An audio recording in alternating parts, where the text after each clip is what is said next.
এটা অন্তরের ব্যাপার, এটা অন্তর্গত ভাবে আল্লাহকে মানতে হবে, এটা কর্মগত নয়। অন্তর্গত ভাবে আপনাকে আগে মানতে হবে যে সমস্ত বিপদ আপদ বালা মুসিবত থেকে উদ্ধার করার মালিক হচ্ছেন এককভাবে আল্লাহ। এদেশের মাটিতে অসংখ্য নামদারি মুসলিম রয়েছে যারা দাবি করছে মুসলিম, লেবাসে বোঝা যায় অনেক বড় মুসলিম, কিন্তু বিপদে পড়ার পরে আল্লাহকে না ডেকে অন্য কোন মানুষের কাছে ধরনা ডাকাডাকি করছে না। বিভিন্ন আলেম ওলামা পীর বুজুর্গ ওলি আউলিয়া দরবেশকে বিপদে পড়ে ডাকে, আল্লাহকে না ডেকে। এরকম কি হচ্ছে না বাংলাদেশে? আপনি মনে কষ্ট নিয়েন না, আপনাকে কষ্ট দেওয়ার জন্য বলছি না, আপনাকে শুধু বোঝাতে যাচ্ছি আগে অন্তর দিয়ে আল্লাহকে মানতে হবে। সূরা আনআম 117 নং আয়াত, শুধু 17 নং আয়াত, আল্লাহ রাব্বুল আলামিন বলছেন ওয়া ইয়ামসাসকাল্লাহু বিদুররিন ফালা কাশিফা লাহু। আল্লাহ রাব্বুল আলামিন বললেন যে আমি যদি তোমাকে কোনো বিপদ আপদ বালা মুসিবত দেই, পৃথিবীর কোন মানুষ তোমাকে সেই বিপদ থেকে উদ্ধার করতে পারবে না। আমি আল্লাহ যদি তোমাকে কোনো বিপদ দিতে ইচ্ছা করি, ওই বিপদ আপদ পৃথিবীর কোন মানুষ ঠেকাতে পারবে না। তিরমিজি শরীফের একটা হাদিস, রাসূল সাল্লাল্লাহু আলাইহি সাল্লাম বলছেন লাউ ইজতামাত আলা আইয়ানফাউকা বিশাইইন লাম ইয়ানফাউকা ইল্লা বিশাইইন কাদ কাতাবাল্লাহু লাক লাউ ইজতামাত আলা আইয়াদুররুকা বিশাইইন লাম ইয়াদুররুকা ইল্লা বিশাইইন কাদ কাতাবাল্লাহু আলাইক। রাসূল সাল্লাল্লাহু আলাইহি সাল্লাম বলছেন জেনে রাখো, তোমার কল্যাণ আর অকল্যাণ, পৃথিবীর সমস্ত শক্তি যদি একত্রিত হয় তোমার কোন উপকার করার জন্য, উপকার ততটুকুই করতে পারবে যতটুকু আল্লাহ সুবহানাহু ওয়া তাআলা লিখে দিয়েছেন। সুবহানাল্লাহ। পৃথিবীর সমস্ত শক্তি যদি একত্রিত হয় তোমার কোনো ক্ষতি করার জন্য, ক্ষতি ততটুকুই করতে পারবে যতটুকু আল্লাহ সুবহানাহু ওয়া তাআলা নির্ধারণ করে দিয়েছেন। এবার দেখেন দুই একটা বাস্তবতা দেখাই, বাস্তবতা না দেখালে বুঝবেন না। আমি যে গাড়ি দিয়ে মাহফিল করি, গাড়ির ড্রাইভার ময়মনসিংহ থেকে একদিন মাহফিল করে ফেরার পথে গাড়ির ড্রাইভারের সামনে দিয়ে একটা বিড়াল দৌড় মারলো। আমার গাড়ির ড্রাইভার একবার হাত বের ধরলো। আমি বললাম কি ব্যাপার ভাই, কি হয়েছে? বললো যে ভাই সামনে দিয়ে বিড়াল গেছে। আমি বললাম তো কি হয়েছে? বললো সামনে যে কোনো বিপদ আছে। আমি বললাম তো এখন কি করতে হবে? বললো গাড়ি একটু পিছনে ব্যাক দিয়ে আবার সামনে নিতে হবে, তাহলে বিপদ চলে যাবে। আমি বললাম তাই নাকি?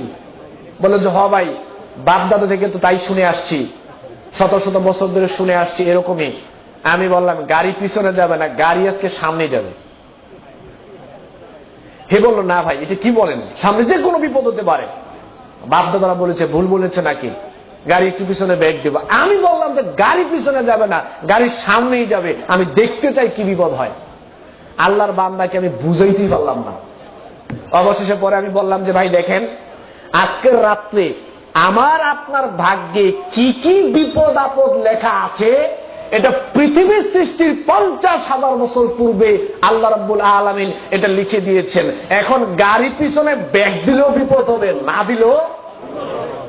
এরপরে বলছি আজকের রাত্রে আপনার আমার ভাগ্যে কি কি বিপদ আপদ লেখা আছে পৃথিবীর সৃষ্টির 50,000 বছর পূর্বে আল্লাহ এটা নির্ধারণ করে দিয়েছেন।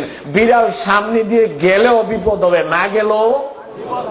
এরপরে বললাম আজকে রাত্রে যদি আপনার এবং আমার ভাগ্যে কোনো বিপদ আপদ লেখা না থাকে, বিড়াল একবার কেন, বিড়াল যদি 100 বার সামনে দিয়ে যায় কোনো বিপদ হবে। তারপরে বুঝে না, একটু চিন্তা ভাবনা করে বললো কয় আচ্ছা ঠিক আছে আল্লাহ ভরসা।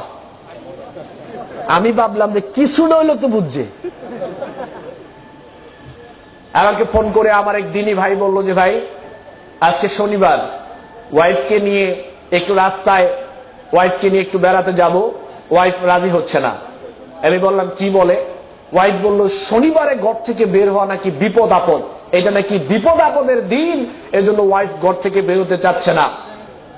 তা আমি বললাম আপনি কি করতে চান? বললো ভাই আমাকে একটা জিনিস সলিউশন দেন, আমি কি করতে পারি? আমি কি বললাম যে আপনার ওয়াইফকে আপনি বলবেন শনিবারে আপনাদের ভাগ্যে কি কি বিপদ আপদ বালা মুসিবত আছে পৃথিবী সৃষ্টির 50,000 বছর পূর্বে আল্লাহ রাব্বুল আলামিন এটা নির্ধারণ করে দিয়েছেন।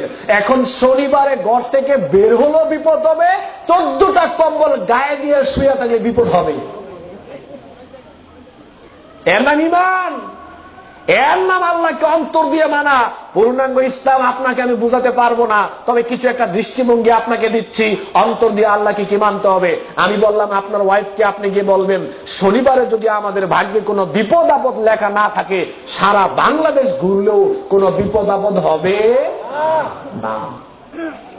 আরেকটাই, আমার গাড়ির ড্রাইভারকে ধরলাম, হাতের মধ্যে একটা তাবিজ বাঁধলো।